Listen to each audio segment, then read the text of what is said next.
প্রিয় দর্শক, এই মুহূর্তে আমি এসেছি আসন্ন দুর্গাপুজো উপলক্ষে সুন্দর ইউনিয়নের বিভিন্ন পূজা মণ্ডপে।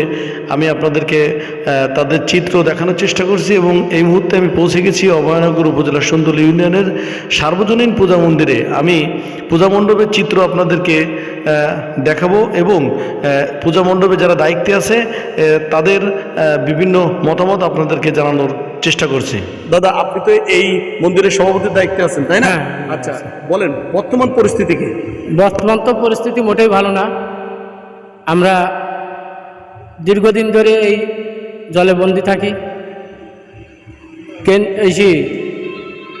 জাতীয়ভাবেও আমাদের কোনো সমস্যার সমাধান হয়নি এবং হবে কিনা আমরা এটা নিশ্চিত করে কিছু বলতে পারছি না। তবুও আমাদের যে হিন্দুদের সনাতন ধর্মাবলম্বীদের যে পূজা, আমাদের বড় উৎসব দুর্গাপূজা, এই পূজা আমরা প্রত্যেক বছর করে থাকি। অনেক পুরনো এই মন্দির, সুন্দরী ইউনিয়নের ভিতর সুন্দরী সার্বজনীন দুর্গা মন্দির। এই মন্দিরে প্রচুর দর্শনার্থী আসে প্রতিমা দেখার জন্য এবং এখানে বড় আকারে মেলা হয়। এই মেলায় বাইরে থেকে অনেক লোকজনও আসে। কোনো সাহায্য সহযোগিতা আসছে কিনা, বা আসলে কতদিন ধরে এই পানির ভিতরে থেকে এই দর্শনার্থীদের আরও কি সুবিধা দিতে পারে? আমাদের কোনো সহযোগিতা ভোট থেকে সেভাবে কোনো রকম আসেনি। আমরা সর্বদাই চেষ্টায় আছি কোনো দর্শনার্থী যাতে কোনো ভোগান্তি না হয়, সবাই আসে সুস্থভাবে পূজা দেখে আবার ফিরে যেতে পারে। জলাবদ্ধতা যদি দ্রুত সরানো যেত, পূজাটা ভালো হতো, অনেক জায়গায় পূজা করতে পারে। ইভেন আমাদের গ্রামের পাশের গ্রাম হচ্ছে ফুলের গাতি, ফুলের গাতিতে 2টা পূজা হয়, সেই ফুলের গাতিতে পূজা করার মতো বাস্তবতা নেই। অনেক গ্রামে আজকে বাস্তবতা হারিয়ে গেছে। আর দেখেন এই যে আমরা যে রোড করা হচ্ছে, এই রোড দিয়ে এখানে মানে অন্তত আমাদের এখানে 50 থেকে 60 হাজার লোক মানে এই মণ্ডপ রাউন্ড দিয়ে চলে যায়। তো এইটা দিয়ে কি কখনো সম্ভব হবে? এটা দিয়ে বাচ্চাদের নিয়ে আসা আরও বিপজ্জনক হবে। জানতে চাচ্ছি যে আসলে আনসার সদস্য হিসেবে আপনার যে ডিউটি, এবং এই ডিউটি করতে কোনো সমস্যা হচ্ছে কিনা, পানিবন্দী এলাকায় আপনি যেহেতু কাজ করতেছেন, সেহেতু আপনি কি সমস্যা ফেস করতেছেন বা করতেছেন কিনা সেটা যদি বলতেন। আমরা গতকাল উপজেলায় গেছিলাম। উপজেলা থেকে আমাদের সুন্দরী ইউনিয়নে যে সুন্দরী সর্বজনীন দুর্গা মন্দির আছে, এখানেও পাঠানো হয়েছে। আমরা আনসারে 8 জন আছি। আমরা হ্যাঁ, টিমে 8 জন আছি। আমরা গতকাল থেকে 8 জনের ডিউটি করছি। এখন ডিউটি করতে একটু ঝামেলা হচ্ছে, কারণ যেহেতু এখানে রাস্তায় জলাবদ্ধতা, যাওয়া আসার একটা ঝামেলা আছে। এখন লোকজন আসবে, তাদের একটু ঝামেলা হবে। তো আমাদের যারা আছে আনসার কমিটির বা কর্মীরা যারা আছে, আমি চেষ্টা করছি তাদের নিয়ে যাতে পূজাটা সুষ্ঠুভাবে হয়। আমাদের এই পূজা মণ্ডপের নাম সুন্দরী সার্বজনীন পূজা মন্দির পূর্বপাড়া।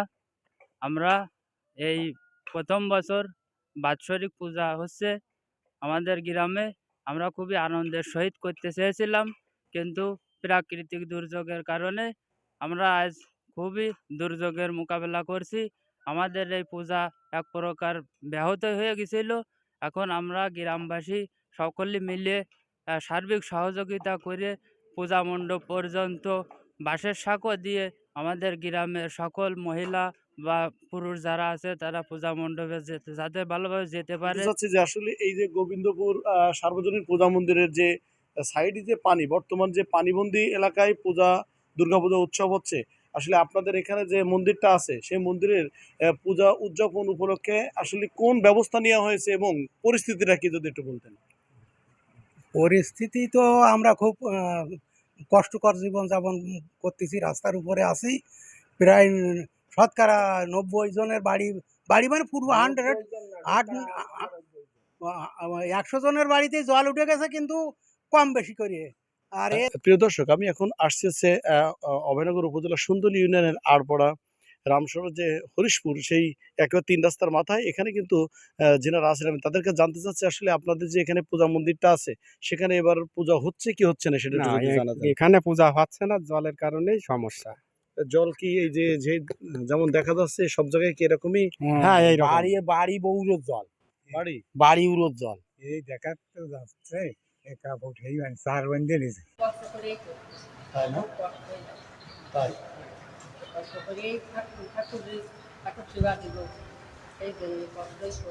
আপনার বাথরুম যাতে পাচ্ছেন না, আপনার কথা বলেন।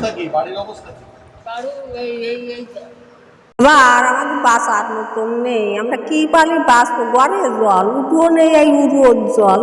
বাড়িতে ওই পাশে বাড়ি ভাগবার মতো নেই বাবা, আমাকে দারুণ করুন অবস্থা। আপনার খাওয়া দাওয়া? খাওয়া দাওয়া সাংঘাতিক একটা শেয়ার অবস্থা। রান্না করাও কষ্ট হচ্ছে। ঘরের মধ্যে জল, রান্না করো জল বাবা। রান্না করতেছেন কিভাবে? ওই আমার জামাই একটা আওয়াজ কিনে, ওই কিনে দিয়েছে, গ্যাস কিনে দিয়েছে।